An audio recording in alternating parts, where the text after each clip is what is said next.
In most every town and village, there is a keeper of memories, with a mind's treasure of stories. Someone who knows every tuck and corner of the place, past and present. Such a person is Frances Ingalls, unofficial keeper of memories in her town of Edenton.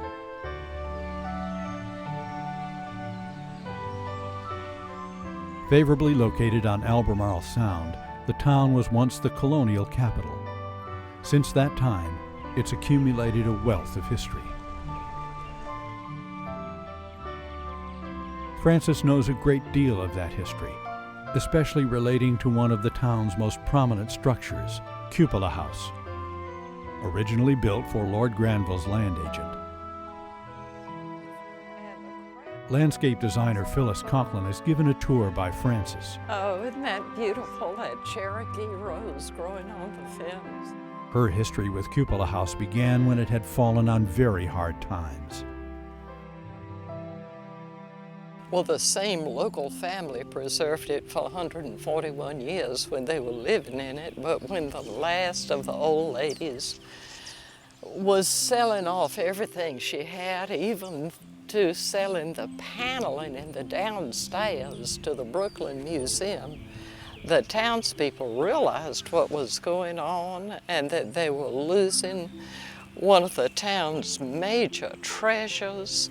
So they banded together and bought the house from the ladies. The group became the first in our state formed for the preservation of one house. The Cupola House Association is still going strong today.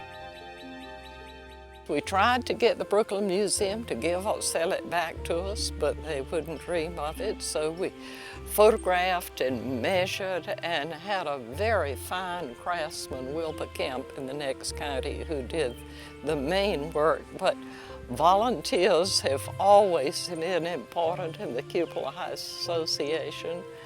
And actually, my brother-in-law got my father and me doing some of the carving too, which we enjoyed doing.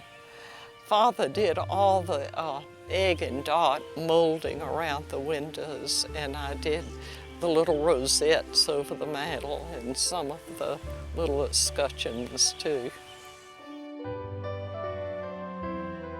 By the 1960s, even though the structure was preserved, the landscape was not. Its front garden, so refreshing today, was the location of a tire store. Its back pleasure garden, site of the town offices and fire department. The town enlisted the help of Williamsburg landscaper Donald Parker, who designed new gardens using maps drawn by Sautier in 1769. Folks then went to work recreating a piece of history. All volunteer. There is no paid staff. Just pull that back, and that'll give more space. And we have a good, strong board that cares for the house. This wonderful old staircase is part of the original woodwork. It's made of pine. Don't you love this wonderful old winding stair?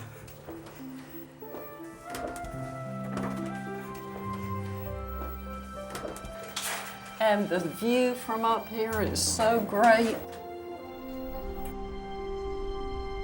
Up here, it's easy to imagine the king's agent, spyglass in hand, keeping a calculating eye out for incoming ships, each of which would be required to pay a tax to the crown upon landing.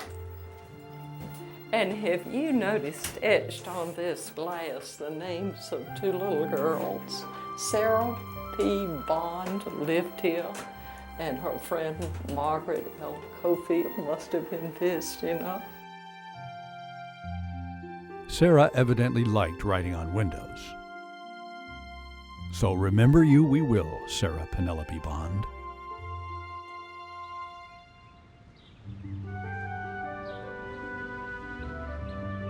Spring has eased its way into Edenton this day, and Frances fairly blooms with enthusiasm over each new bud and blossom in the Cupola House garden.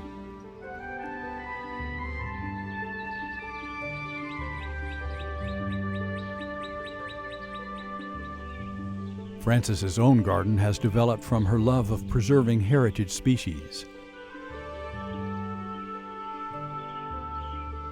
It seems that each one of them, too, has a story. Gorgeous. You won't believe how old these roses are. My great aunts had a friend who was changing from being a lawyer to being an Episcopal minister and moving, and he couldn't get everything on the wagon, and he had to leave behind these 2 roses. So his friends, the Collins sisters, planted them by the gate, and he said he would be back to get them. Well, that was 1843, and they're still there. You can consider them yours now. I think so. History is tightly woven into this community.